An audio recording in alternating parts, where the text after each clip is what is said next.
ఇది జాగ్రత్తగా మీరండి, అయ్యే లోపు విషయం మొత్తం మీకు అర్థం ఏముంది. అక్కడ రాస్తున్నారు చూడండి, ఆదాము తన భార్య అయిన అవ్వను కూడినప్పుడు ఆమె గర్భవతి అయి కయ్యీని కని యెహోవా దయ వలన నేను ఒక మనుషుని నడుతున్నాను. బైబుల్లో మొట్టమొదటిసారి మెరిసి గ్రేస్ లేదా మీరు ఏ పదాలంటే వాడండి, కృప, దయ, కరుణ, ఏ పదాలు వాడినా అవి క్రొత్త నిబంధనలోనే కాదు వాడతా. బైబిల్లో మొట్టమొదటిసారి గ్రేస్ అనే వర్డ్ ఎక్కడ వస్తుందో తెలుసా? ఆదికాండం 4వ అధ్యాయంలోనే వచ్చింది. ఎంత సందర్భానుసారంగా అవ్వ మాట్లాడుతుందంటే, మేము తప్పు చేసిన వెంటనే మేము చావవలసిన వారమే తప్ప బతకాల్సిన వారం కాదు. మేము తోట నుంచి గెంటి వేయబడ్డాం, నీ సన్నిధి నుంచి గెంటి వేయబడ్డాం, నీ రక్షణ వలయం నుంచి గెంటి వేయబడ్డాం. గంటి వేయబడిన మాకు తగిన శిక్ష ఏంటో చెప్పనా? సావు తప్ప మాకు ఏమీ లేదు. నీకు వ్యతిరేకమైన పని చేస్తాం, వద్దన్న మాట వద్దన్న పని మేము చేస్తాం. నీ మాట వినలేదు, వ్యతిరేక శక్తి మాట విన్నాం. నీ మాట కన్నా మమ్మల్ని పాడు చేసే మాటలే మేము బాగా విన్నాం. ఇంత విన్నా ఇంకా మేము బతికి బట్టగట్టామంటే మేము ఏదో వీరోచితమైన కార్యాలు చేయలేదు, నీ మనసు గెలిచే కార్యాలు మేమేం చేయలేదు. మేము ఇంకా బతికి బట్టగట్టామంటే మేమేదో పుణ్యాత్ములం అని కాదు, మేము ఇంకా బతికే ఉన్నామంటే కేవలం నీ గ్రేస్, కృప, దయ. అందెవరు? మన అమ్మలంగా అన్న అమ్మ ఎవరు చెప్పండి? అవ్వమ్మ. ఎంత చక్కగా మాట్లాడుతుంది చూడండి. నీ దయ వల్లే, అంటే నీ దయ వల్లే బతుకుతాం అడుగుతున్నాను. అవ్వే కాదు, కుర్చీల్లో కూర్చున్న మీరైనా, ఇక్కడ నిలబడిన మేమైనా, పులిపేట మీద నిలబడిన నేనైనా, మనం అందరూ ఇక్కడ కూర్చున్నామంటే గొప్పలమనా? చాలామంది బైబిల్కి వ్యతిరేకమైన మాటల్లో ఒక మాట ఏంటో తెలుసా? నేను ఎలా రక్షింపడ్డానంటే మా నాన్నమ్మ ప్రార్థన వల్ల రక్షింపడ్డా. మీ నాన్నమ్మకే దిక్కు దివాన్ లేదు తెలుసా? మా నాన్నమ్మ ప్రార్థన వల్ల రక్షింపడ్డాను, మా తాతయ్య ఎవరు ప్రార్థన వల్ల కాదు. గుర్తుపెట్టుకోండి, నీతిమంతుడు లేడు, ఒక్కడు లేడు, అందులో మీ నాన్నమ్మ కూడా లేదు. మీ నాన్నమ్మ, మా తాతయ్య ఎవరైనా ప్రత్యేకంగా అందులోంచి తీయబడే వాళ్ళు ఎవరు లేరు. అందరూ పాపాత్ములే.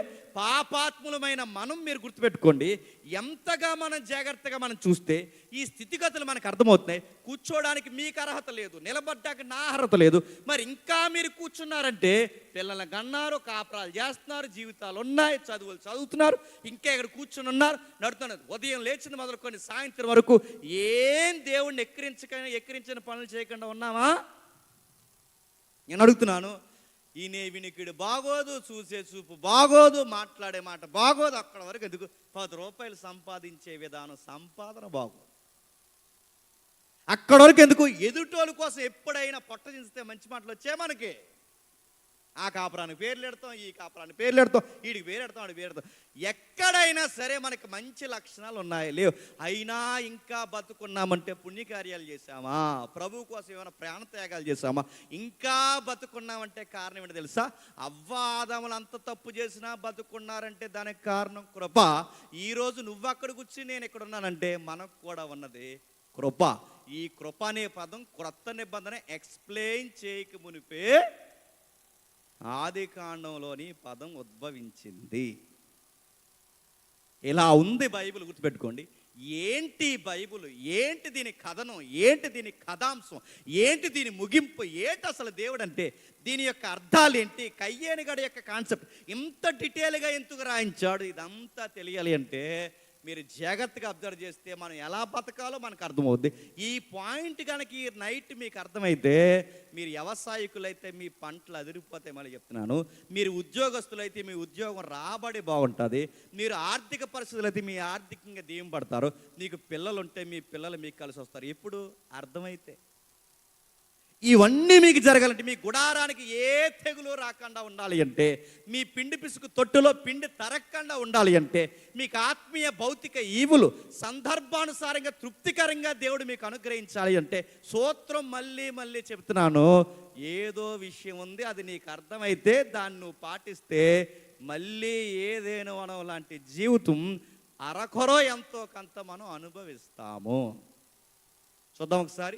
ఏంటి అసలు అడుగుతున్నాను, ఏంటి అధ్యాయం? ఎప్పుడైనా గుర్తుపెట్టుకోండి, ఒక విషయాన్ని మనం అర్థం చేసుకోవాలంటే దాని ముందు, దాని వెనక, ఏంటి బైబిల్, దాని కాన్సెప్ట్ అంతా ఏంటన్నది ఆ లింక్ డాక్యుమెంట్లు కదిపితేనే అర్థం అవుతుంది. నా మాటలు అర్థమవుతున్నాయా? రండి, వినండి, వెళ్ళిపోండి, నేనేం చెప్పాను నాకు తెలియదు, ఏమన్నారు మీకు తెలియదు అనకూడదు. సభ అంటే మీరు వినాలి, పొడవబడాలి, మార్చుకోవాల్సిన ఏమైనా ఉంటే నువ్వు నేను మార్చుకోవాలి, దేవునికి దగ్గర జరగాలి. అప్పుడు నా హెల్త్ స్కేల్ బాగుంటుంది, నా ఫైనాన్స్ బాగుంటుంది, గుర్తుపెట్టుకోండి, నా ఫ్యూచర్ బాగుంటుంది, నా లైఫ్ స్టైల్ బాగుంటుంది, అనేకులకు దీవెనకరంగా ఉంటాను. ఇవన్నీ నీకు నాకు రావాలి అంటే చూద్దాం ఒకసారి ఏంటి దీని వ్యవహారం. చూద్దాం ఒకసారి ఆదికాండము 1వ అధ్యాయం. చాలా జాగ్రత్తగా వినండి. మిమ్మల్ని భయపెట్టడానికో టైంపాస్కో ఏదో స్టోరీ అలికొచ్చింది కాదు, ఇది వాస్తవాలు జరిగిన చరిత్ర. ఆ చరిత్రలో చూస్తున్నాం మానవ స్థితిగతులు. ఆదికాండం 1వ అధ్యాయం, ఆదికాండం 1వ అధ్యాయం, ఆదికాండం 1వ అధ్యాయం 26వ వచనం. దేవుడు మన స్వరూపమందు మన పోలిక చొప్పున నరులను చేయదము, వారు సముద్రపు చేపలను, ఆకాశ పక్షులను, పశువులను, సమస్త భూమిని, భూమి మీద ప్రాకు ప్రతి జంతువును ఏలుదురుగాకని పలికెను. దేవుడు తన స్వరూపమందు నరును సృజించెను, దేవుని స్వరూపమందు వారిని సృజించిన. జాగ్రత్తగా విందాం. ఇప్పుడు బాగా వినండి. 1వ అధ్యాయం 26వ వచనం చదువుతుంటే ఏమర్థమైంది చూసి చెప్పండి. మిమ్మల్ని ఏం పెద్ద ఇంటర్నేషనల్ జీకే ఏం అడగలేదు, చూసి చెప్పండి. నేను అడుగుతున్నాను, 1వ అధ్యాయం 26వ వచనం చదువుతుంటే ఏమర్థం అవుతుంది చెప్పాలి. దేవుడు తన స్వరూపమందు తన పోలిక చొప్పున నరులైన మనల్ని తయారు చేశాను. ఇప్పుడు ప్రశ్న అడుగుతున్నాను, చెప్పండి.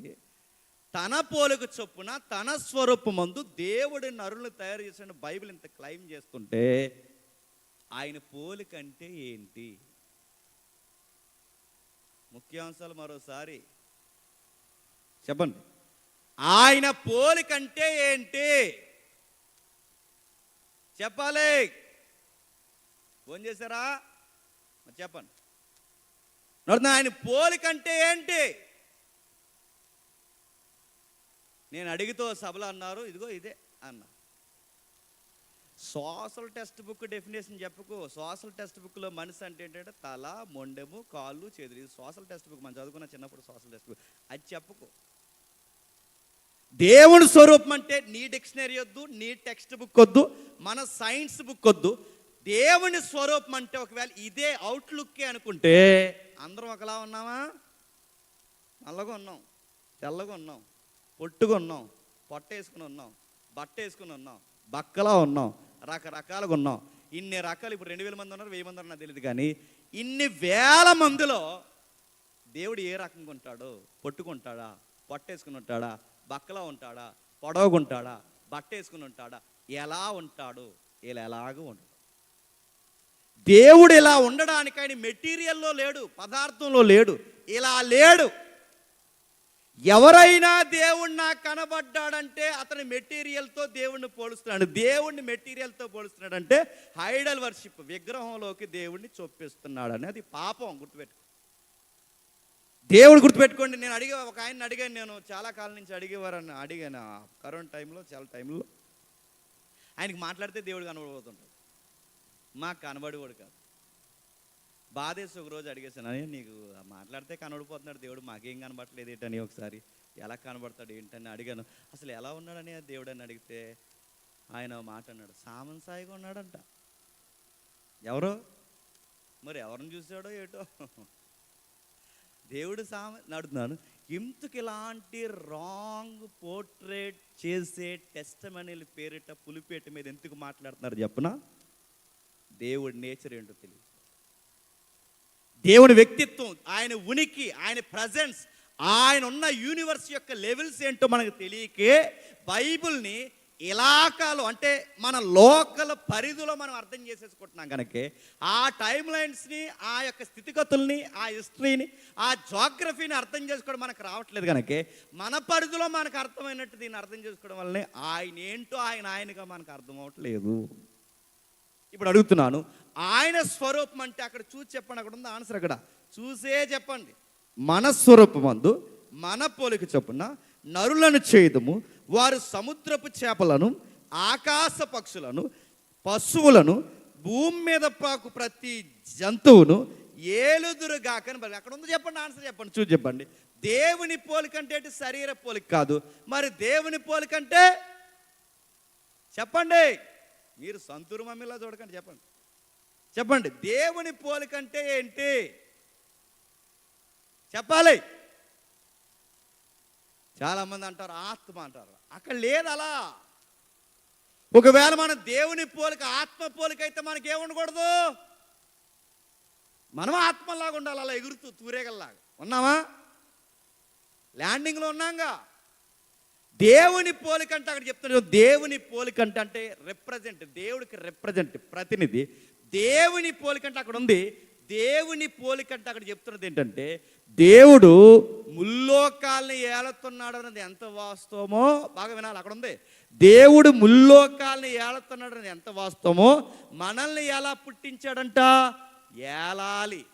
ఏలాలి, ఏలిక. అక్కడ నుంచి చూడండి, ఏలాలి అంటే ఏలికలుగా ఉండడమే ఆయన పోలిక.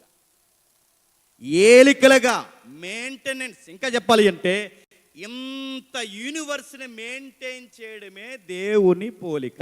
దేవుడు ముల్లోకాలను పరిపాలించే రాజుల రాజు, ప్రభువుల ప్రభు, అధిపతి, సైన్యముకి అధిపతిగా సార్వభౌమ అధికారం కలిగిన వాడిగా ఆయన పరిపాలిస్తుంటే, ఆయన తరపునున్న మనం చేయాల్సిన పని ఏంటంటే, ఆయన మనకు ఒక వర్క్ ఇచ్చాడంట, ఆ పరిపాలన చేయడమే దేవుని పోలిక. ఏమి ఇచ్చాడు అక్కడ పరిపాలన అంటే, అక్కడ రాస్తున్నాడు చూడండి, సముద్రపు చేపలను, ఆకాశ పక్షులను, పశువులను, సమస్త భూమి మీద ప్రాకు ప్రతి జంతువుని ఏలుదురుగాకని పలికిని. ఇప్పుడు చెప్పండి, ఇంత జీవరాశిని ఒక్క ఆదాము ఒక్క అవ్వ ఏలేస్తారా? మళ్ళీ మిమ్మల్ని అడుగుతున్నాను, చెప్పండి జాగ్రత్తగా. మీ పంటలు బాగా పండాలా? వినండి. మరి మీ ఉద్యోగాల్లో రాయితీలు కావాలా? వినండి జాగ్రత్తగా. మీ పిల్లలు ఒలివ మొక్కల్లా మీకు కలిసి రావాలా? ఏం చెప్తున్నానో కాస్త తలపోయండి. ఆశీర్వాదాలు దేవుడు మన దగ్గరికి తెస్తాడు. మేము 3 రోజుల నుంచి ఉపవాసం ఉన్నామంటే, అందుకే మా ముఖం నీరసం పోయిందంటే, ఇంకో 4 రోజులు ఉంటూ నువ్వెవరో నాది వెళ్దంటాడు దేవుడు. గుర్తుపెట్టు, వాక్యము ఫైనల్ అథారిటీ. ఆ ఉపవాసం, ఫాస్టింగ్ కూడా లెక్కల్లోకి రావాలంటే ఈ కంటెంట్ నీకు తెలియాలిగా. ఏమంటున్నాడు చూడండి, ఆయన సముద్రపు చేపలు, పశువులు, పురుగులు, ఆకాశ పక్షులు, వీటన్నిటిని ఇద్దరు మనుషులు ఎలా ఏలేస్తారండి? నేను బైబిల్ నేర్చుకున్న కొత్తలో, అంటే నేను ఇప్పుడు దేవుడి సేవలో ఉండి 19వ సంవత్సరం రన్నింగ్లో ఉంది. అంటే సుమారు ఒక 18 ఏళ్ళు 17 ఏళ్ళు వెనక్కి వెళ్తే బైబిల్ నేర్చుకునే కొత్తలో నేను అడిగాను బైబిల్ స్కాలర్సు, బైబిల్ టీచర్సు, ఇంక మామూలు టేకలు కాదు వాళ్ళకి, బైబిల్ స్కాలర్లు, బైబిల్ టీచర్లు, బైబిల్ పండితులు, బైబిల్ తురుములు, తోపులు అని పేర్లు పెట్టుకున్న వాళ్ళని అడిగాను నేను. అసలు ఇంత జీవరాశిని పరిపాలించడం అంటే ఏంటి అని అడిగితే, ఓ తురుము అన్నాడు. ఏమన్నాడు తెలుసా? పరిపాలించడం అంటే ఏమని తమ్ముడు, జాగ్రత్తగా మేపడమే అన్నిటిని అన్నా. ఏటన్నిటిని నడుతున్నాను. ఇంత జీవరాశిని ఎలా మేపేస్తాడు? అవేమో 4 గేదెలా, అవేమో 10 ఆవులా? నడుతున్నాను. రకాలే 84 లక్షల రకాలు, రకాలు రకాలు జీవులలో రకాలే 84 లక్షలు ఉంటే, రకాలే లక్షలు ఉంటే, మరి జీవులు కోట్లు. మాట్లాడుతుందా? ఈ రకాల 84 లక్షలు ఉంటే, మరి కోటాను కోట్ల జీవరాశుల్ని ఇద్దరు మనుషులు ఎలా ఏళ్తారంటే, కర్రెట్టుకుని వెళ్తారా? అందుకని అంటున్నాను, మన ఇలాకాలో ఉన్న పరిస్థితులను బట్టి బైబిల్ చదవకండి, ఆ రోజు పరిస్థితులు ఏంటో ఆలోచిస్తూనే బైబిల్ చదవండి. ఆ పరిస్థితులు, ఆ టెర్మినాలజీ మనకు తెలియాలి. ఈ పరిస్థితుల్లోకి వద్దు, మన పరిస్థితుల్లోకి ఇంక్లూడ్ చేయొద్దు. అక్కడ ఏం జరుగుతుంది? ఇంత జీవరాశిని, కోటాను కోట్ల జీవరాశిని ఎలా పరిపాలిస్తారంటే, ఇంత జీవరాశిని పరిపాలించడం అంటే మేపడం కాదు, ఇన్ని జీవరాశుల్ని పరిపాలించడం అంటే గడ్డేయడం కాదు, మేతేయడం కాదు, వాటికి నీళ్ళెట్టడం కాదు. పరిపాలించడం అంటే ఏంటంటే, ఆదాము, ఈ ముల్లోకాలు నా కనుసైకి ఎలాగైతే నా మాట వింటాయో, ఇవన్నీ నా మాట వింటున్నాయి కనుక నువ్వు నా మాట వింటే ఇవన్నీ నీ మాట వింటాయి. అది పరిపాలన. నువ్వు నా మాట వినాలి.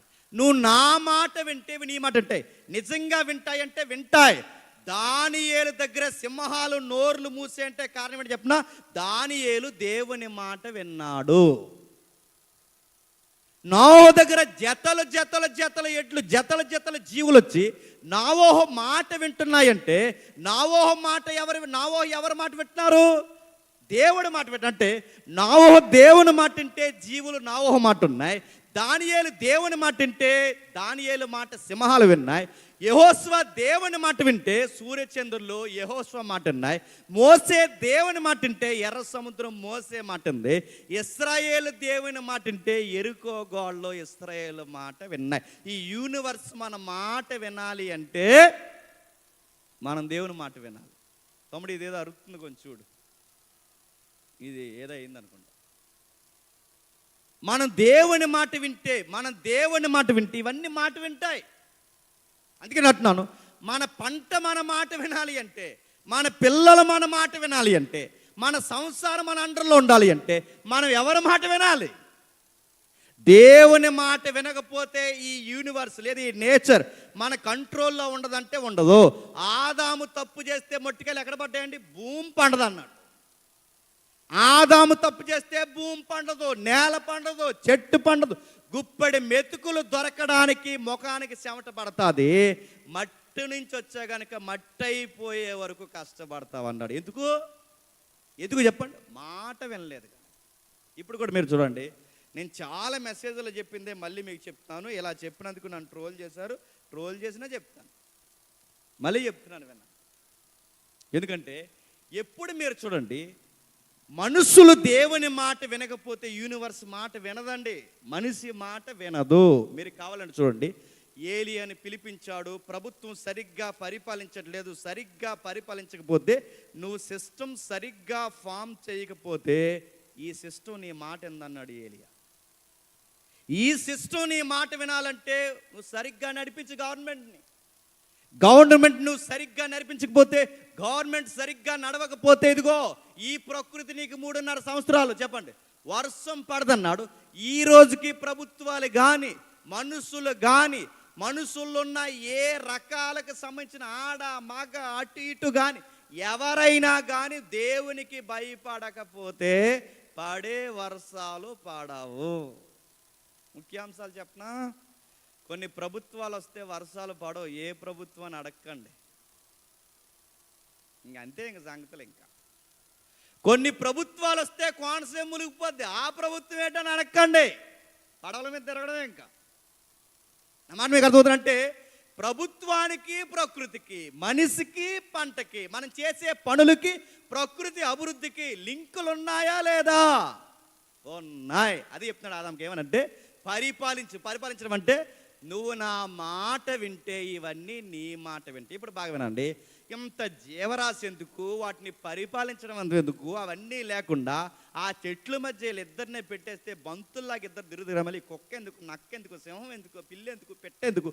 ఇవన్నీ ఎందుకంటే అవన్నీ ఉంటేనే మనం ఉంటాం. మనం ఉండాలి అంటే అవన్నీ ఉండాలి. దీన్నే సైకిల్ అంటారు, దీన్నే ప్రకృతి చక్రం అంటారు. ఇవి ఒకదానికొకటి అవినాభావ సంబంధం ఉంటుంది. అర్థం అవ్వలేదని నాకు అర్థమైంది. కొంచెం ఎగ్జాంపుల్ చెప్తాను వినండి, కొంచెం జాగ్రత్తగా వినండి, వినండి. అయితే చైనా వాడు తెలుసుగా, కొట్టాడు. మన దేశం పైన ఉంటాడు, ఉత్తర భాగానికి పైన హిమాలయానికి పైన ఉంటాడు. ఏం చేశాడు? చైనా వాడంటే దేవుణ్ణి నమ్మడండి. గుర్తుపెట్టుకోండి, కమ్యూనిస్టులు ఎవరైనా ఉన్నారంటే అక్కడే మార్క్సిజం, లెనినిజం, మావోయిజం, విప్లవాత్మకమైన విప్లవాలు పుట్టాయంటే అక్కడే, రచనలు పుట్టాయంటే అక్కడే. బాగా భయంకరంగా దేవుని వ్యతిరేకించే అనేక అగ్రరాజ్యాలని, అందులో ఒకటి ఈ పెద్ద దేశాలు, ఇది ఒకటి. ఏది? చైనా. ఈ చైనా వాడు ఏం చేశాడంటే, ప్రజలు ఎక్కువ, జనాభా ఎక్కువ కనుక జనాభా ఎక్కువ ఉన్నప్పుడు పంట కూడా ఎక్కువ దిగుబడి రావాలి. జనానికి తగ్గ పంట దిగుబడి రావాలి కనుక, ఆ జనానికి తగ్గ దిగుబడి రావాలి కనుక ఆ రోజు వాడు ఏం చేశాడు? ఒక విప్లవం తీసుకొచ్చాడు. ప్రపంచంలో అత్యధిక జనాభా ఎవరు? చైనా. ఇప్పుడు ఆల కాదు, మనమే. ఎప్పుడు దాటేమంటే కరోనాలో. ఇంకేటని అడగండి నన్ను, బీట్ చేస్తామంతే. ఇంకా ఇప్పుడు ఫస్ట్ ప్లేస్ ఎవరిదంటే ఇండియా, సెకండ్ ప్లేస్ ఎవరిదంటే అలా అయిపోయింది. భయం లేదు కరోనాలో. సరే, ఏదేమైనా మీరు చూడండి, ఈ జనాభా ఎప్పుడైతే వాళ్ళ ఆ రోజుల్లో ఎక్కువ, అధిక జనాభా ఎక్కువ ఉంటే వాడికి ఒక పనికిమాలిన ఆలోచన వచ్చింది. ఆ పనికిమాలిన ఆలోచన ఏంటంటే, మనకు పంట దిగుబడి ఎక్కువ రావాలి గనక, మనకు పంట దిగుబడి ఎక్కువ రాకపోవడానికి కారణం ఈ చిన్న చిన్న పక్షులు మన పంటను తినేస్తున్నాయి. ఒక్కొక్క పిచ్చుకలు వచ్చి చిన్న చిన్న జీవులు ఇన్నేసి గింజలు తింటే, లక్షల పిచ్చుకలు వచ్చి వేల పిచ్చుకలు వచ్చి ఇన్నేసి గింజలు తింటే ఎన్ని టన్నులు బియ్యం తినేస్తాయి, ఎన్ని టన్నుల ధాన్యం తినేస్తాయి. అందుకే కనబడిన ప్రతి పక్షిని చంపేనాను. ముఖ్యంగా చిన్న చిన్న జీవులు, పంట మీద ఆధారపడే జీవులు ఏవైతున్నాయో వాటిని చంపేయండి అనగానే కనబడిన వాటిని అంతగా పిచ్చుకల మీద విప్లవం తీసుకొచ్చి మొత్తం మీద విప్లవం అని పేరు చెప్పి అన్నింటినీ చంపేశారు. వాటిని కనబడినటిని చంపేస్తే, చంపేసిన తర్వాత ఇలా అనుకున్నారు, ఈసారి పంట అధిక దిగుబడి వస్తుంది, బాగా ధాన్యం పండుతుంది అనుకుంటే, పండుతుందని దిగుబడి వచ్చే టయానికి తీరా కోస్తే చూస్తే అర్థమైంది ఏంటంటే, మొత్తం పంట అంతా నష్టపోయి కరువు వచ్చింది. ఎందుకు కరువు వచ్చిందంటే, పంట అంతటికీ సీడ పట్టేసింది. అంటే ఎన్ని ఎరువులు కొట్టినా, ఎన్ని మందులు జల్లినా, ఎంత చేసినా కొన్ని మొండు పురుగులు ఉంటాయి. ఆ మొండు పురుగుల్ని అరికెట్టే డిపార్ట్మెంట్ ఏంటో తెలుసా? పిచ్చుకల డిపార్ట్మెంట్. ఈడేం చేశాడు? ఆ డిపార్ట్మెంట్ లేకుండా చేశాడు. ఆ డిపార్ట్మెంట్ ఎప్పుడైతే లేకుండా పోయిందో, అవి లేకుండా పోయేసరికి వీడు అనుకున్నాడు అధిక దిగుబడి వస్తుంది అనుకున్నాడు. ఈ 4 గింజలు తింటున్నాయి అనుకున్నాడు తప్ప, పంట తినేసే పురుగు ఉందన్న సంగతి, దాన్ని అరికెట్టేది ఇదన్న సంగతి వీడి బుర్రకు అర్థమయ్యే లోపు కరువు వచ్చింది. కొన్ని పదులు సంవత్సరాలు, సుమారు 100 నుంచి 150 సంవత్సరాలు ఆ కరువు తాగడు వచ్చేసరికి చైనా వాడు ఏం చేశాడంటే, కనబడిన ప్రతి దాన్ని తినడం మొదలెట్టాడు. కప్పలు కనబడితే కప్పలు తిన్నాడు, కుక్కలు కనబడితే కుక్కలు తిన్నాడు, నక్కలు కనబడితే నక్కలు తిన్నాడు, పాములు, పురుగులు, అవి బల్లులు, ఇంకా ఆడు తినలేని ఎలకలు, ఇంకా సుంచులు, ఎడతా ఆడికి కనబడిన ప్రతి దాన్ని. ఎందుకంటే చచ్చిపోయే కన్నా ఏదో దాన్ని తినడం మిన్ననుకున్నాడు. అందుకే ఏదో దాన్ని తినడానికి అలవాటు పడి తిని ఎన్ని సంవత్సరాలు తెలుసా? సుమారు తరాలు 150 సంవత్సరాలు తినేసరికి ఆ డిఎన్ఏ ఆ జీవులు తినడానికి అలవాటు పడిపోయి, ఇప్పటికి ఎంత డెవలప్ అయిపోయి ఎంత డబ్బున్నా ఇప్పటికీ కుక్కల్ని, నక్కల్ని, పిల్లల్ని, ఎలకల్ని, కప్పల్ని ఎందుకు తింటారంటే ఫిజికల్ని చంపేశారు, అందుకు తిన్నారు. నా మాటలు అర్థమవుతుందంటే, ఈ రోజుకి వాళ్ళకి అలవాటు ఎలా వచ్చింది? చరిత్రలో ఒక రక్తపు డాగు లాంటి మరక, ఒక రక్తపు డాగ్ ఏంటంటే తోటి జీవులను చంపాడు. ఆ జీవులను చంపేసరికి ఏమైందంటే వాడి మనుగడ ప్రాబ్లం అయింది. అప్పటి నుండి మనిషికి అర్థమైంది, కొన్ని జీవులు సంహరించకూడదు, కొన్ని జీవుల్ని చంపకూడదు, కొన్ని జీవుల్ని ప్రకృతిలో అలా ఉంచాలని వాటిని కాపాడుకునే ప్రయత్నాలు చేస్తున్నారు. అంటే మీకు ఏమర్థమవుతుంది? ఇవన్నీ డిపార్ట్మెంట్లు అన్నమాట. ఏంటి? కాకులు అదొక డిపార్ట్మెంట్, పందులు అదొక డిపార్ట్మెంట్, గాడిదలు అదొక డిపార్ట్మెంట్, గుర్రాలు అదొక డిపార్ట్మెంట్. ఇవన్నీ డిపార్ట్మెంట్లు. ఇవి పనిచేస్తేనే మనం బతుకుతాం. ఈ ఒకదానికొకటి సంబంధం ఉంది. నేను అడుగుతున్నాను, ఇప్పుడంటే కార్లు, బళ్ళు అవన్నీ వచ్చాయి. ఒకప్పుడు ట్రావెలింగ్కి వాహనాలు ఏంటండి? గుర్రాలు. బరువులు మోసే కార్లు ఏంటండి? గాడిదలు. సెక్యూరిటీకి సీసీ కెమెరాలు, మనుషు కావలా కాసే పోలీసుడు, ఆర్మీ, నేవీ లేనప్పుడు కావలా కాసే బ్యాచ్ ఏంటంటే విశ్వాసంతో కుక్కలు. ఇవన్నీ డిపార్ట్మెంట్ కాదా చెప్పండి? నడుతున్న క్లీనింగ్ సెక్షన్ డిపార్ట్మెంట్ ఎవరండి? మున్సిపాలిటీ, పంచాయతీ కాదు చెప్పండి. క్లీనింగ్ సెక్షన్ డిపార్ట్మెంట్ ఎవరు? పందులు, కాకులు కాదా? నడుతున్న ఇవన్నీ దేనికంటే ఇవన్నీ సెక్టార్లో పనిచేసే డిపార్ట్మెంట్లు. వీటన్నిటినీ పరిపాలించే పవర్ ఎవరికి ఇచ్చారంటే దేవుడు ఆదాముకి ఇచ్చారు. ఇప్పుడు చెప్పండి, ఇన్ని డిపార్ట్మెంట్లు పరిపాలించి ఆదాముకి పవర్ ఇస్తున్నాడు కనుక వెంటనే తీసుకొచ్చి పవర్ సైడ్లో కూర్చోబెట్టేస్తే పరిపాలించడం ఆదాముకి వచ్చేస్తుందా? మర్చిపోద్దు, 4వ అధ్యాయం ముందేటి జరిగిందో చూస్తున్నాం. ఓకేనా? ఇప్పుడు వెంటనే తీసుకొచ్చి కూర్చోబెడితే వెంటనే పరిపాలించేస్తారా? స్టేషన్ SHO ఉంటాడు, స్టేషన్ హౌస్ ఆఫీసర్ ఎవరైతే ఉన్నారో ఆఫీసర్ని తీసుకొచ్చి వెంటనే కుర్చీలో కూర్చోబెట్టి ఈ స్టేషన్, ఈ మండలం అంతా మీదే సార్ అంటే ఆయన ఏం చేస్తాడు? ఆయన సరిగ్గా కేసులు కట్టేయగలడా?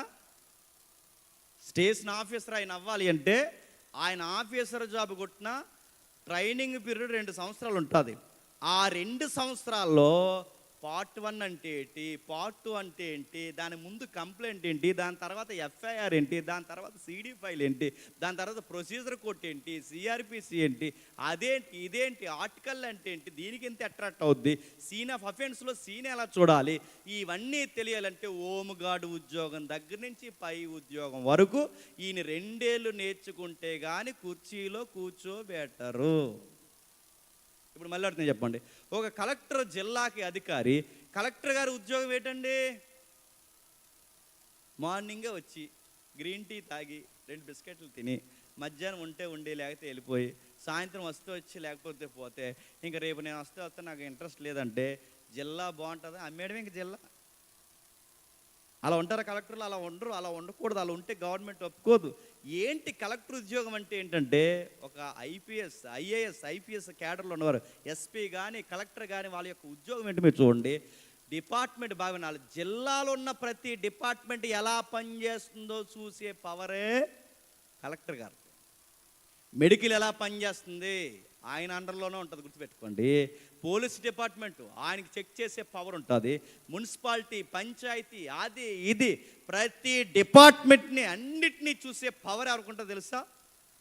కలెక్టర్గా ఉంటుంది. కలెక్టర్ గారి డ్యూటీ ఏంటంటే ఏ డిపార్ట్మెంట్ ఎలా పనిచేస్తుందో చూడాలి. అలాంటి కలెక్టర్ గారిని కూడా డైరెక్ట్ తీసుకొచ్చి కూర్చోబెట్టరు. మెడికల్ అంటే ఏంటో చూపిస్తారు, పోలీస్ అంటే ఏంటో చూపిస్తారు, అది ఇది అన్ని డిపార్ట్మెంట్ల మీద ఆయనకు అవగాహన వచ్చిన తర్వాత ఆ 2 ఏళ్ళలో 2.5 సంవత్సరాల తర్వాత అప్పుడు ఆయనకి సీన్ అంటే ఏంటి, జిల్లా అంటే ఏంటి, విషయం అంటే ఏంటంటే ట్రైనింగ్ పీరియడ్ తర్వాత మళ్ళీ స్పెషల్ ట్రైనింగ్ ఇది అయితే అప్పుడు తీసుకొచ్చి కూర్చోబెట్టి అప్పుడు పరిపాలించమంటాం.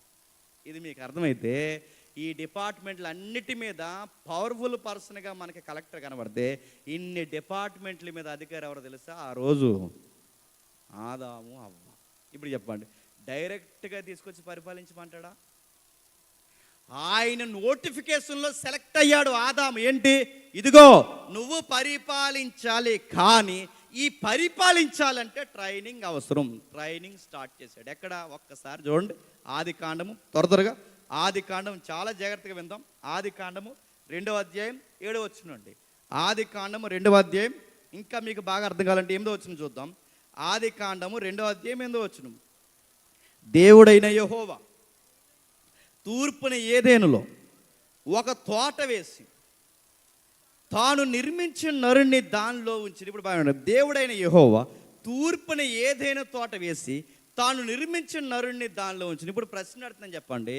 తోట వేసి ఆ తోటలో నిర్మించిన నరుణ్ణి అందులో ఉంచిన. ప్రశ్న, తోట ముందా నరుడు ముందా?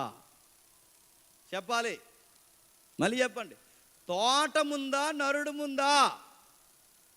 చెప్పండి, చెప్పాలి. నీ బొంద చూసి చెప్పండి. నేను అడుగుతున్నా, తోట ముందా నరుడు ముందా? ఇది చెప్పండి. అది కాదండి, ఇది కదా మరి చెప్పండి. నరుడే ముందు. నా చిన్నప్పుడు అదే నా బైబిల్ కొత్తలో విన్న నాసిరకం ప్రసంగాలు. నాసి ప్రసంగాలు ఏంటంటే, పిల్లోడు పుట్టే ముందంట ఏం కొన్నారంట? ఉయ్యాలు కొన్నారంట. పిల్లోడు పుట్టక ముందు ఏం కొన్నారంట? స్వెటర్ కొన్నారట. పిల్లోడు పుట్టక ముందే డైపర్లు కూడా వేసారట. పిల్లోడు పుట్టక ముందే వాడికి కావాల్సిన సాక్సులు కొన్నారట. పిల్లోడు పుట్టక ముందే హాస్పిటల్లో వాడికి కావాల్సిన అన్నీ ఎలా కొనేస్తామో, ఆదాం పుట్టక ముందేనంట ఏదైనా తోటను రెడీగా చేసి పెట్టారు. నువ్వు చూసావా? ఇది నీ పిల్లోడికి నీకు సెట్ అవుద్దేమో, కానీ ఇక్కడ పిల్లోడు కాదు, డైపర్లు కొనడానికి ఎవరు? పెద్దోడే ఆదాం. ఆదాం గుర్తుపెట్టుకోండి. ఆదాము, మీరు గమనించండి, ఆదామునే ముందు తయారు చేసి 7వ వచనంలో చూడండి. ఆదామును దేవుడు ముందు తయారు చేసి 7వ వచనంలో యెహోవా నేలమట్టుతో నరుని నిర్మించి నాసికారంధ్రంలో జీవవాయువును వదగా నరుడు తయారు చేయబడ్డాడు.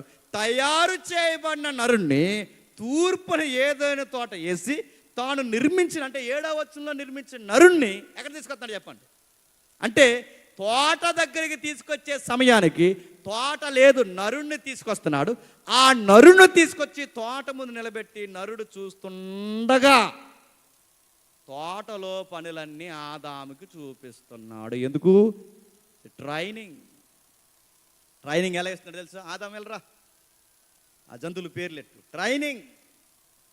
దానికి పేరెట్టు, దీనికి పేరెట్టు. ఇదిగో ఈ నది ఉందిగా, ఇది 4 పాయలు అవుద్ది చూడు, ఏదైనా తోట తడపడానికి వస్తుంది. ఇది నదులు. ఆదాము ఇవి నదులు, ఇవి జంతువులు, వాటికి పేర్లు పెట్టంటే ఇవన్నీ చూపిస్తున్నాడు ఆదాముకి. ఇవన్నీ ఎందుకు చూపిస్తున్నా ప్రభు అంటే మళ్ళీ చెప్తున్నాను, ట్రైనింగ్. ఇది ట్రైనింగ్ అనడానికి ఇంకా మన దగ్గర బల్క్ ఎవిడెన్స్ ఏమైనా ఉందంటే అక్కడ ఉంది, మీరు చూడండి ఒకసారి ఆ 2వ అధ్యాయం 15వ వచనంలో. ఇంకా మరియు దేవుడైన యెహోవా నరుని తీసుకొని ఏదైనా తోటను సేద్యపరచుటకును దాన్ని కాచుటకును దానిలో ఉంచినప్పుడు బాగా వినాలి, మేము త్వరగా ముగిస్తాను, జాగ్రత్తగా వినండి. మరియు దేవుడైన యెహోవా నరుని తీసుకొని ఏదైనా తోటను సేద్యపరచుటకును దాన్ని కాచుటకును. సేద్యపరచుటకును దాన్ని కాచుటకు. దేన్ని కాచుటకు చెప్పండి, దేన్ని కాచుటకు? తోటని కాచుటకు. సేద్యపరచుటకు తోటను కాచుటకు. తోటను సేద్యపరచుటకు తోటను కాచుటకు. ఇప్పుడు ప్రశ్న ఏంటంటే మరి మొదటి అధ్యాయం 26వ వచనంలో ఏమన్నాడు? యావత్తు భూమిని కాయమన్నాడు. మొదటి అధ్యాయం 26వ వచనంలో యావత్తు భూమిని కాయమన్నప్పుడు మరి 2వ అధ్యాయం 15వ వచనంకి వచ్చేసరికి యావత్తు భూమి వద్దు కానీ దేన్ని కాయాలంట? తోటని కాదు. ఇప్పుడు ప్రశ్న, తోటను కాయాలా యావత్తు భూమిని కాయాలా? భూమిని కాయాలా యావత్తు తోటను కాయాలా? దేన్ని కాయాలి? ముఖ్యాంశాలు మరోసారి చెప్పండి. మన బైబిలే, ఇదేదో కొత్తగా చెప్తున్నాడని చూడకండి, ఉన్నదే. నా మాటలు మీకు అర్థమవుతుంది లేదు, మళ్ళీ అడుగుతున్నాను. తోటను కాయాలా భూమిని కాయాలా? భూమిని కాయాలంటే చెప్పండి ట్రైనింగ్. ఆ ట్రైనింగ్లో ట్రైనింగ్ ప్లేస్ ఏంటో తెలుసా? తోట. తోట ట్రైనింగ్ ప్లేసా సారు అంటే ఎస్, అవును, అది ట్రైనింగ్ ప్లేస్. అది ట్రైనింగ్ ప్లేస్ అంటే ట్రైనింగే. దేవుడు ట్రైనింగ్ ఇస్తున్నారు చూడండి. సేద్యపరచాలి, కాయాలి, సేద్యపరచాలి, దాన్ని కాయాలి. దేన్ని సేద్యపరచాలి? దేనికన్నా తోట. తోట అంటే ఎబ్రిల్ ఏమంటాడు? గేన్ అంటాడు. అంటే దాని అర్థం ఏంటంటే లోనున్నది ఏది బయటికి పోకూడదు, బయట ఉన్నది ఏది ఆయన పర్మిషన్ లేకుండా లోపలికి రాకూడదు. లోనది బయటికి వెళ్దు, బయటది లోపల రాదు. అంటే టైట్ సెక్యూరిటీతో నిర్మింపబడిన ఆ ప్రదేశమే తోట. అలాంటి తోటలో ఆదామును పెట్టి, జంతువులకు పేర్లు పెట్టి, నదులను పుట్టించి, రకరకాల చెట్లు నాటి, ఆ చెట్లనంట చెప్పండి కాచుటకు, చెప్పండి సేద్యపరచుటకు. తోటను సేద్యపరచాలి, తోటను కాయాలి. తోటను సేద్యపరచాలి, తోటను కాయాలి. తోటలు ఏమున్నాయి? ఆదాము అవ్వ. తోటలు ఏమున్నాయి?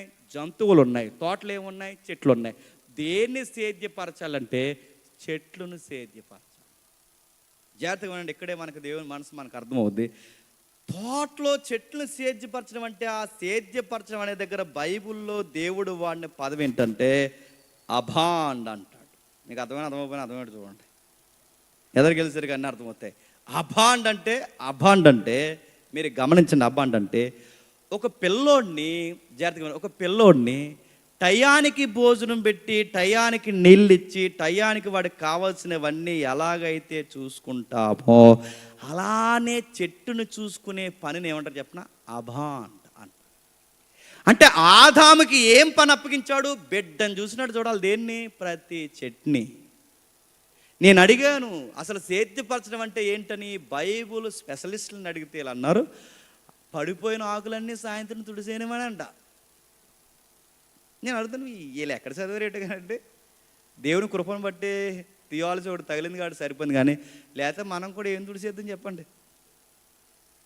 సేద్యపరచడం అంటే ఆకులు తొట్టడం కాదు అయ్యా. సేద్యపరచడం అంటే నీరెట్టడం కాదు. ఒక బిడ్డను అంటే టయానికి నీరు పెట్టి, టయానికి నారు పెట్టి, టయానికి అంటే బిడ్డని ఎలాగైతే చూసుకుంటామో చెట్ని బిడ్డల్లా చూసుకునే పనే. అంటే బిడ్డల్ని కొరకు ప్రాణాలు ఎలా పెడతామో చెట్లని బిడ్డల్లా చూసుకునే పని ఏంటి తెలుసా? అభాండ్ అంటే కాచుట, క్షమించండి సేద్యపరచుట. అభాండ్ అంటే సేద్యపరచుట. రెండోది కాచుట. కాచుట అంటే ఏంటి? సమార్ అన్నాడు. సమార్ అంటే దేవాలయంలో పూజారి గారు చేస్తారు చూసారు పని, అక్కడ వాడతారు ఈ పదం. అంటే సమార్ అంటే ఇక్కడ ఏదైనా తోట ఆదాముకి ఎలాంటిదన్నమాట? దేవాలయం లాంటిదన్నమాట. ఆ దేవాలయంలో ఎవరున్నారు? పిల్లల లాంటి మొక్కలు ఉన్నాయి. ఆ మొక్కల్ని చాలా జాగ్రత్తగా సాకాలి. వాటిని సాకుతున్నప్పుడు సమార్ అంటే దేవాలయంలో పూజారి ఏం చేస్తాడంటే చెప్పిన పని చేస్తూ దేవుని ఆజ్ఞను ఆచరిస్తాడు. అంటే ఆచరిస్తూ పని చేయడమే సమర్. అంటే ఏం ఆచరించాలి? ఆదాము దేవుని మాటను ఆచరించాలి, దేవుడు చెప్పింది ఆచరించాలి. అంటే ఆదాము పని ఏంటో తెలుసా? బిడ్డల్లాగా మొక్కలను చూడాలి, దేవుడు చెప్పిన మాట ఆచరించాలి, వాటిని చూడాలి, వాటిని చూడాలి. దాన్నే సేద్యపరచుట కాచుట. బిడ్డల్లాగా చూడాలి, దేవుని మాట ఆచరించాలి. గుడిలో పూజారి ఎలాగైతే ఆచరిస్తే గుడి అంతా బాగుంటుందో, గుడిలో పూజారే దేవుడిని ఆచరించకపోతే గుడి ఏమవుతుంది చెప్పండి? మూసేయడమే ఇంకా కదా. గుడిలో పూజారి తినంగా లేకపోయినా, చర్చిలో ఫాదర్ తినంగా లేకపోయినా, ఆ మసీదులో మాంకు తినంగా లేకపోయినా అవి నిలబడతాయా? ఎవడైతే మీడియేటింగ్ చేస్తున్నాడో వాడు ఆచరిస్తూ పని చేయాలంటే వాడు ఆచరిస్తూ పని చేస్తే అక్కడ పని బాగుంటుంది. ఆదాముకు కూడా పని ఏంటంటే ఈ ఎంటైర్ యూనివర్స్కి మీడియేటింగ్, మధ్యవర్తిత్వం, పూజారితనం చేస్తున్నాడంటే దాన్ని కింగ్షిప్ అంటారు. కింగ్షిప్ అంటే దేవుని ఎదుట దేవుడు రాజు అయితే ఆ రాజు కింద రాజరికాన్ని ఎలగబెడుతూ దేవుడిని ఆరాధించడమే కింగ్షిప్. వర్షిప్ కాదు, కింగ్షిప్. అది చెయ్యాలి. ఏం చేయాలి? దాన్ని కాయాలి, ఆచరించాలి. ఇదంతా ఎక్కడ జరుగుతుందంటే ట్రైనింగ్లో జరుగుతుంది. ట్రైనింగ్ ఎక్కడంటే ఏదైనా తోట. బాధ ఏంటి చెప్పిన, మన వాడు ట్రైనింగ్లోనే ఫెయిల్ అయిపోయాడు. జాగ్రత్తగా వినాలి, ఇక టర్న్ అవుతున్నాం లెసన్లోనికి. ట్రైనింగ్లోనే ఫెయిల్ అయిపోయాడు. ట్రైనింగ్లో ఫెయిల్ అయిపోతే దేవుడు ఏం చేశాడంటే తన మనస్సును బయటకు చూపిస్తూ ఆదామవ్వల్ని ట్రైనింగ్లోంచి బయటికి గెంటేశాడు. మొక్కలను చూడాల్సిన మనుషుల్ని దేవుడు దేని వైపుకి చూపిస్తున్నాడు తెలుసా? మొక్కల్ని బిడ్డల్లా చూసా. ఇప్పుడు బిడ్డల్లా చూసిన మొక్కల్ని కాదు, ఇప్పుడు నీ బిడ్డల్నే చూడాలి. ఇప్పుడు మొక్కలు ఎవరో తెలుసా? ఏబేలు, కయ్యేను. అర్థమైతే బలం ఉంటుంది. ఇప్పటి వరకు ఆదామవ్వలు సాకాల్సింది చెట్లని, ఇప్పుడు సాకాల్సింది ఎవరున్నా తెలుసా? పుట్టిన బిడ్డలు. వాళ్ళ పని వాళ్ళు చేస్తున్నారు. పుట్టిన బిడ్డలనే కాదు, పుట్టిన వారు ఎవరైతే ఉన్నారో కయ్యేను, ఏబేలు కూడా ఒకరిని ఒకరు సాకాలి. అదేమైంది ఒక్కసారి మీరు చూడండి. అదే 4వ అధ్యాయం 7వ వచనం నుండి, నువ్వు సత్క్రియ చేసిన ఎడల. సత్క్రియ అంటే ఏంటండి చెప్పండి? కాంటెక్స్ట్లో చెప్పండి. సత్క్రియ అంటే ఏంటి? నేను చెప్పింది ఆచరించడమే సత్క్రియ.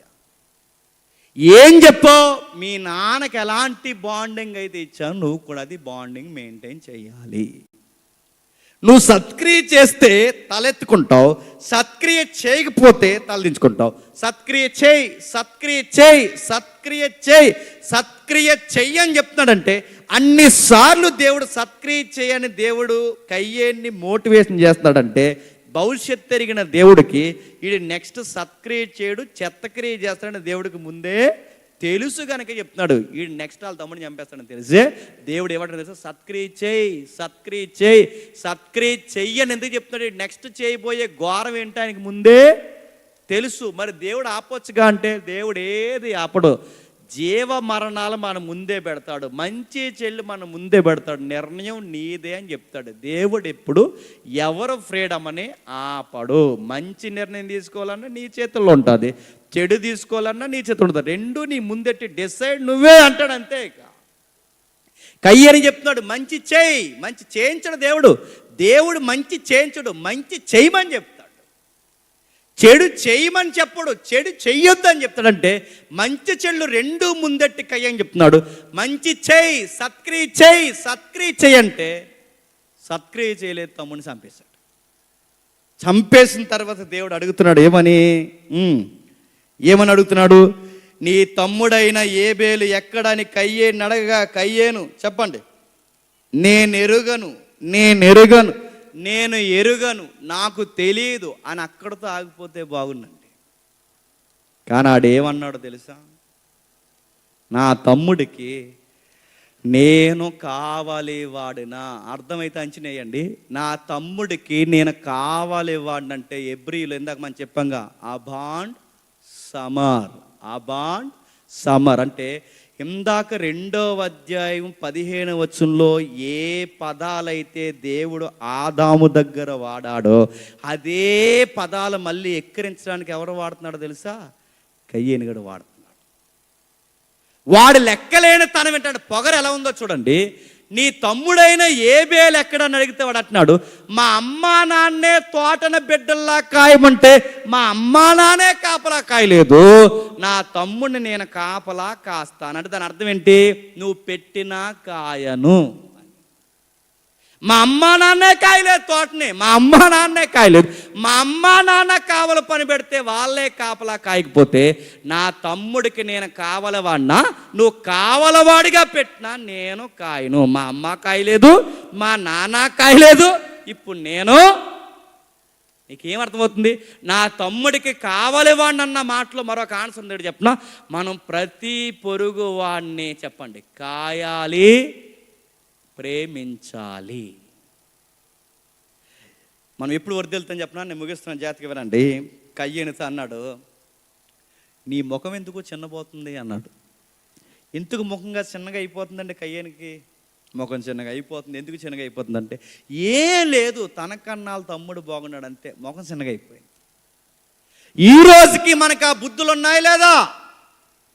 నీకన్నా ఎవరైనా మంచి చీర కట్టుకుంటే నీ మూతి పక్క పోతుంటుంది. ఏటో మరి కయ్యేనికి అక్కవు నువ్వు. నీకన్నా ఎవడైనా 2వ ఫ్లోర్ వేసుకుంటే నిద్ర రాదు, ఇంక రాత్రి నీకు అనవరగదు. కయ్యేని గడి తమ్ముడు నువ్వు.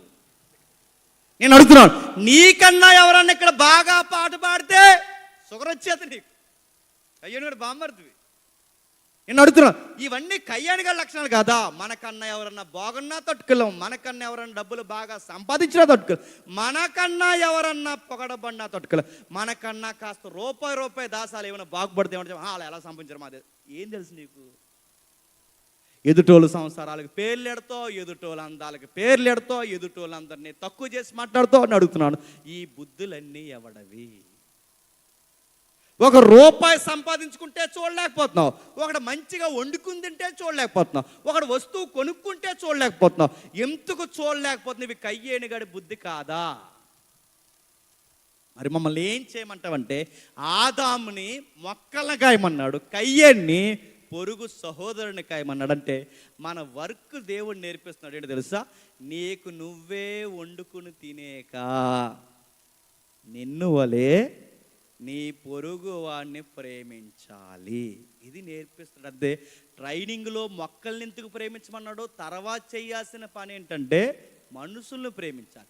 ఆ మనుషులను ప్రేమించే ప్రాజెక్ట్ ఎవరికిచ్చంటే కయ్యేని అడిగితే కయ్యేనిగాడు ఏమన్నాడంటే ఆడికి ఏదైతే నాకేటి అంటున్నాడు. ఇది సెల్ఫ్ కదా? నేను అడుగుతున్నాను, మనం దేవుని కోసం బ్రతుకుతున్నాం, ఏం బతికేసో దేవుని కోసం చెప్పు అని అడుగుతున్నాను. 3 రోజులు ఉపవాసం ఉంటావు, 4వ రోజులు మొత్తం గట్టి కలిపి 4వ రోజు గట్టి తినేస్తుంది, అదేనా ఉపవాసం? ఆ 3 రోజులు మిగిలింది సంఘంలో పేదోళ్ళు ఉంటారు, ఆ మిగిలింది ఎప్పుడన్నా ఇచ్చావు నీ మొహం పెట్టుకుని? ఇవ్వవు. మళ్ళీ 4వ రోజు నీకే మిగులుద్ది. నీ దగ్గర జతల బట్టలుంటే ఏడాదంతా ఒకే బట్ట సిరిగిపోయిన బట్ట వేసుకునే పేదోళ్ళు నీకు కనబడతారు. నీ ఇంట్లో, నీ ఈదులో, ఇంకా నేను చెప్తున్నాను నీ సంఘంలో, నీ పరిసర ప్రాంతాలు కనబడతారు. ఎప్పుడైనా కనీసం పాత జత అయినా వాళ్ళకి ఇచ్చావా? మనం దేవుని కోసం బతుకుతున్నాం. నేను అడుగుతున్నాను, ప్రభు అన్నాడు 2 జతలుంటే ఒక జత ఇచ్చేయి, గుప్పుడు మెతుకులుంటే గుప్పుడు మెతుకులు వాడికి పక్కన పెట్టు, నీ కలిగిన దాంట్లో పొరుగుడు పెట్టు. నేను మళ్ళీ చెప్తున్నాను, ఆదాము దేవుడు చెప్పినట్టు కాస్తే ఆదాము నిలబడిన పంట పండుద్ది, వర్షం పడుద్ది, ఆదాముకి ప్రకృతి కలిసి వస్తుంది. బంతులాగా ఆదాము ఉండేవాడు. ఈరోజు మన పంట పండాలంటే ఆదాము ఆచరిస్తూ చెట్లు గాయాలి. ఇప్పుడు నీ పంట, నా పంట, మన జీవితాలు పండాలి అంటే పొరుగుల్ని ఆశీర్వాదకరంగా నీవు దీవించాలి. అప్పుడు బాగుంటాం. సూత్రం చెప్పనా? నేను అనుభూతం చెప్తున్నాను వినండి. దేవుడు మనకు ఆకాశ వాకిండ్లు ఇవ్వాలి అంటే ముందు నీ గుప్పులు ఇప్పు. నేను అనుభవించి చెప్తున్నా. నీకు ఆకాశ వాకిండ్లు ఇప్పాలంటే గుప్పులు ఇప్పు. పిల్లికే బిచ్చనయ్యవంట నువ్వు. నీకు ఆకాశ వాకు కదా, వాకలు కూడా తడవదు నీకు, గుర్తెట్టుకో. దేవుడు మళ్ళీ చెప్తున్నాడు, నీకు ఆకాశం ఒక నీ పిల్లలు నీకు కలిసి రావాలంటే ఎదుటోళ్ళు పిల్లలకు పేర్లు పెట్టడం ఆపే. నీ సంసారం బాగుండాలంటే ఎదుటోళ్ళు సంసారం మీద నిందలేయడం మానే. ఎందుకు చెప్పునా, మనం దేనికి పిలవబడ్డామంటే ఏదేని తోటలో మొక్కలను కాయడానికి ఆదాం పిలవబడితే ఆ తర్వాత మనుషులు చేయాల్సింది పొరుగుల్ని మనం కాపాడుకోవాలి. అవసరమైతే గుప్పుడు మెతుకులు పెట్టు, అవసరమైతే పలకరించు, వాళ్ళ బాధల్లో ఉంటే చూడడానికి వెళ్ళు, ఇది చేయడానికి వెళ్ళడం. ఇది ఎందుకు చేయలేదు కయ్యేనంటే కయ్యేని గడు అన్నాడు, ఆడినింతకు కాస్తాను, ఆడికి ఏమన్నా నేను ఊడిగని చేస్తున్నాను అడిగాడు. ఇది తప్పుడు మాట. చాలామంది మనం సెల్ఫ్గా బతుకుతాం సంఘంలో, అందుకే మనం బాగుపడాలి. మనం ఇన్ని రోజులు ప్రార్థన చేసినా మనకి ఎందుకు జవాబు రాదు? మనం ఎంత భక్తి గడించినా అనుకుంటున్నా మనకి ఎందుకు జవాబు రాదు? ఎందుకు జవాబు రాదంటే నీ కోసం, నీ పిల్లల కోసం, నీ ఇంటి కోసం, నీ ఉద్యోగం కోసం, నీ నీ నీ నీ నా నా నా మన కోసమే బతుకుతుంది. అప్పుడు ఎప్పుడైనా ఎవరి బాధలైనా మీద వేసుకుంటావా? ఒకవేళ తీర వేసుకుంటే నీ ఇంట్లో సౌండ్లు ఏంటి చెప్పనా, నీకు ఎందుకురా అన్నిటిలోకి దూరతావు, ఆడేమన్నా మన చుట్టమా అంటే ఈ ఫిలాసఫీ ఏంటి చెప్పండి? మనం ఏదన్నా చేసుకుంటే మన కోసం, మనం బీరకాయ పీసుల కోసమే చేసుకోవాలి తప్ప, చెప్పండి, ఎదుటోళ్ళ కోసం ఏం చేయకపోతే దేవుడు నీకు ఎందుకు చేస్తాడు? ఇంకా మీకు బ్రైట్గా అర్థం కావాలంటే ఒక్కసారి మొదటి రాజుల గ్రంథం తీయండి, ముగిద్దాం. మొదటి రాజుల గ్రంథం త్వరగా, మొదటి రాజుల గ్రంథం 6వ అధ్యాయం, మొదటి రాజుల గ్రంథం 6వ అధ్యాయం ముగిద్దాం. ఎంత బాగుంటుంది చూడండి అన్నమాట. మొదటి రాజుల గ్రంథం 6వ అధ్యాయం 29వ వచనం. మొదటి రాజుల గ్రంథం 6వ అధ్యాయం 29వ వచనం. మరియు మందిరపు గోడలన్నిటి మీదను లోపలేమి, ఎలుపలేమి, కెరూబులు, తమల వృక్షములు, వికసించిన పుష్పములు చెక్కించిన జాతిగా ఆగుదాం. ఏంటి 6వ అధ్యాయం? 6వ అధ్యాయం ఏంటంటే దావీదు గారు దేవుడికి మందిరం కట్టాలనుకున్నాడు. దేవుడు దావీదుని మందిరం కట్టొద్దు అన్నాడు. మరి ఆ మాట ఎవరి ద్వారా నెరవేరుస్తావు ప్రభు అంటే నీ కుమారుడు సొలొమోను ద్వారా కట్టిస్తా అన్నాడు. సొలొమోనుకి నచ్చినట్టు మందిరం కట్టకూడదు, కానీ దేవుడు చెప్పినట్టే కట్టాలి. దేవుడు డిజైన్స్ చెప్తున్నాడు. ఏం డిజైన్స్ చెప్తున్నాడు అంటే ఆ డిజైన్స్ ఏంటి, ఏం డిజైన్స్ పెడుతున్నాడు మీరు జతకు చూస్తే, చెట్లు వికసించిన పుష్పాలు, చెట్లు వికసించిన పుష్పాలు, వాటి మధ్య కెరూబులు, కెరూబులు, చెట్లు వికసించిన పుష్పాలు. 32వ వచనం చదవండి ఒకసారి. 32వ వచనం. మళ్ళీ డిజైన్ ఏం చెప్తున్నా చూడండి. 2 తలుపుల ఒలీవ కరవి, వాటి మీద కెరూబులు, తమల వృక్షములు, వికసించిన పుష్పములు చెక్కించి వాటి బంగారంతో పొదిగించను. కెరూబుల మీదను తమల వృక్షం మీదను బంగారును పొదిగించును అని చెబుతూ 34లో అని చెబుతూ 2 తలుపుల మీద దేవదారు కర్రతో చేయబడును. ఒక్కొక్క తలుపుకి 2 మడతల రెక్కలను, వాటి మీద కెరూబులు, తమల వృక్షాలు, వికసించిన పుష్పాలు చెక్కించి చెక్కిన వాటి మీద బంగారు రేకులు పొదిగి. ఇందాక నుంచి మనం చదువుతున్నాం, ఏమర్థమవుతుందండి? వికసించిన పుష్పాలు చెట్లు, వికసించిన పుష్పాలు చెట్లు, ఆ చెట్లు వికసించిన పుష్పాల మధ్యలో కెరూబులు. ఈ చదువుతుంటే మీకు ఏం గుర్తొస్తుంది చెప్పాలి? ఏదేను తోట. నా మాట మీకు అర్థమైందంటే సొలొమోన్ని మందిరం కట్టమన్నప్పుడు దేవుడు ఎలా కట్టమన్నాడంటే నీకు నచ్చినట్టు కాదు, తోట తోట తోట డిజైన్ ఉండాలి. ఆ తోట అంటే సొలొమోను మందిరం పడిపోయింది, కానీ ఒరిజినల్ సొలొమోను మందిరం ఉంటే మందిరంలోకి వెళ్తే ఏ ఫీలింగ్ వస్తుంది చెప్పనా? బంగారం తోటలోకి వెళ్ళిన ఫీలింగ్ వస్తుందంట. అంటే బంగారం తోట అంటే ఏదైనా తోటలోకి వెళుతుంటే ఎలాంటి ఫీలింగ్ వస్తుందో అదే ఫీల్ వచ్చేలాగా ఎవరిని కట్టమన్నాడంట? సొలొమోన్ని కట్టమన్నాడు. మీకు ఎందుకు ఇవన్నీ నేను చెప్తున్నాను, జాగ్రత్తగా వినండి. ఆదాముని ఆ తోటలోనే పెట్టాడు. ఆ తోటలో చెట్లను కాయమన్న దేవుడు మనుషులను కాయమన్నాడు. సొలొమోను దేశాన్ని కాయడానికి సొలొమోనుకి పెట్టిన స్టాండింగ్ పాయింట్ ఏంటి తెలుసా? మందిరం. ఈ తోటను బేస్ చేసుకునే నువ్వు దేశాన్ని కాయాలి. ఈ సన్నిధి అంటే ఇప్పుడు కయ్యను వచ్చాడు, యెహోవా సన్నిధి దగ్గర తెచ్చారు అర్పణలో. యెహోవా అంటే యెహోవా సన్నిధి బేస్ చేసుకునే తమ్ముడిని కాయాలి. దేవుని సన్నిధిని బేస్ చేసుకునే ఆదాము చెట్లు కాయాలి. సొలొమోను దేవుని మందిరాన్ని బేస్ చేసుకునే దేశాన్ని కాయాలి. అంటే ఈ తోట కాన్సెప్ట్ ఆది కాండం నుంచి ఎక్కడికి పోలేదు. ఎలా కాయాలంటే అబాండ్ సమర్ అంటే చెప్పినది ఏదైతుందో బిడ్డలను చూసినట్టు. సొలొమోను నీ తాలిక నీ వారినే కాకుండా అందరినీ నీ బిడ్డల్లా చూడాలి. ఆ బిడ్డల్లా చూస్తున్నప్పుడు ఆచరిస్తూ కాయాలి. నా ఆజ్ఞలు ఆచరిస్తూ కాయాలి. కయ్యేను ఆచరిస్తూ తమ్ముని ప్రేమించాలి. ఆదాము ఆచరిస్తూ చెట్లను కాయాలి. అంటే ఈ కాన్సెప్ట్ కంటిన్యూ అవుతూనే వచ్చింది. కానీ బాధ అని చెప్పనా, ఆదాముని పెట్టాడు, కాయలేదు. కయ్యేన్ని అడిగాడు, చూడలేదు. సొలొమోన్ని నిలబెట్టాడు, సొలొమోన్ నిలబడలేకపోయాడు. ఇప్పుడు ఆ కాన్సెప్ట్ ఎక్కడికి వచ్చిందంటే, ఇప్పుడు తోట సంఘం. గుర్తెట్టుకో, నేను ముగిస్తున్నా. ఇప్పుడు తోట ఎవరు, చెట్లు ఎవరు, జీవవృక్షాలు ఎవరంటే నీ పొరుగు విశ్వాసి. నీ పొరుగు విశ్వాసి అక్కర్లు తీర్చాల్సింది ఎవరు చెప్పనా, సంఘముగా నువ్వు నువ్వు నువ్వు తీరుస్తావా? సంఘానికి గంటెడదామంటే అందరం డబ్బులు వేస్తాం, కానీ ఆ పేదోడుకు బాలేదు రాడికి 4 రూపాయలు వేద్దామంటే చెయ్యేరాదు. నీకు గంట ఏం చేస్తారా, గంటకు నూగుతారా? అతను గంటెట్టడానికి డబ్బులు వస్తాయి, స్టార్ పెద్దది కట్టడానికి డబ్బులు వస్తాయి, నడుతాను ఈ వస్తువుకి డబ్బులు వస్తాయి. వ్యక్తి నశించిపోతున్నాడు రా, పెద్దమ్మకి మందులు లేవు, ఆ పెద్ద ఆయనకి సొక్కవ లేదు. మరి ఈ మనిషి పెళ్లి చేయలేక కూతురికి నశించిపోయేలా ఉన్నాడు. మన నలుగురిని కలిసి మన సంఘంలో ఉన్న వ్యక్తులు రా, వీరికి తలో చెయ్యేద్దాం వాళ్ళ బాధలు, కానీ మాటే నీకు రావట్లేదంటే నీకు తోట అంటే ఏంటో అర్థం అవ్వలేదు. నా మాటలు నీకు అర్థమవుతుంది లేదంటే, మన పొరుగు వారి ఇప్పుడు చెట్లు జీవవృక్షాలు ఎవరు చెప్పినా, ఈ వృక్షాలు ఏవి నశించిపోకూడదు. అందుకే అపోస్తులు సంఘం కట్టినప్పుడు తీయొద్దని చెప్తున్నాను. అపోస్తులు సంఘం కట్టినప్పుడు వాళ్ళ పని ఏంటో తెలుసా, వారి వారి అక్కర కొలది చెప్పండి పంచారంట. కానీ కొంతమంది మన సైడు, మన ఈస్ట్ గోదావరి మామూలు కాదు, ఇంకా మన కోనసీమ ఈస్ట్ గోదావరి, మన సైడు కొంతమంది వారి వారి అక్కర కొలదే పంచలేదు, కానీ సందా వడ్డీకి ఇస్తారంట. అస్సలు భయం లేదండి. అడుగుతున్నాను, వడ్డీకి ఇచ్చేయడమే అంటే నేను అడుగుతున్నాను, ఏం చేస్తున్నారు? ఆ ఫైనాన్స్ కోసం కోట్లు మెట్లు ఎక్కుతున్నారు. ఆ పెద్దలకు సంబంధించిన భూముల కొరకు గవర్నమెంట్కి వ్యతిరేకమైన ధర్నాలు చేస్తున్నారు. ఇలాగైపోయారేంటి? అరే సంఘంలో పేదోళ్ళు ఉన్నారు, విధవరాండ్లు ఉన్నారు, దిక్కుమాలిన వారు ఉన్నారు, వీళ్ళని చూడండిరా అంటే నేను అడుగుతున్నాను, 50,000 రూపాయలు ఇస్తే పేతురు గారితో మాట్లాడి పరలోకంలో ప్లేస్ ఇప్పేస్తాను ఇటేపు ఉన్న ఒక ఆయన.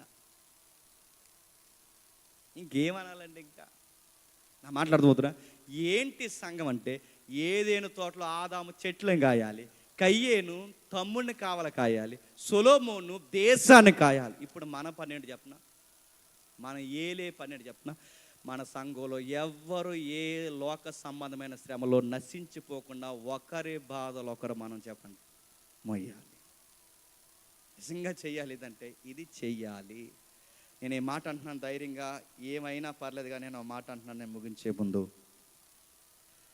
నిజంగా మీ సంఘంలో 1000 మంది ఉన్నారు, 1500 ఉన్నారు, 2000 ఉన్నారు, నాకు తెలియదు, కానీ ఒకవేళ మీరు అంతమంది ఉండి మీరందరూ ఒకే తాటి మీద ఉంటే, మీరందరూ ఒకే తాటి మీద ఉంటే, 100 మందిలో ఒక్కడ బాధ వస్తే అది పెద్ద బాధ అనుకుంటే, ఆ 100 మందిలో ఒక్కడ బాధ వస్తే 99 మంది కలిసి ఆడే బాధను ఎత్తుకుంటే అది బాధ అవుద్దా?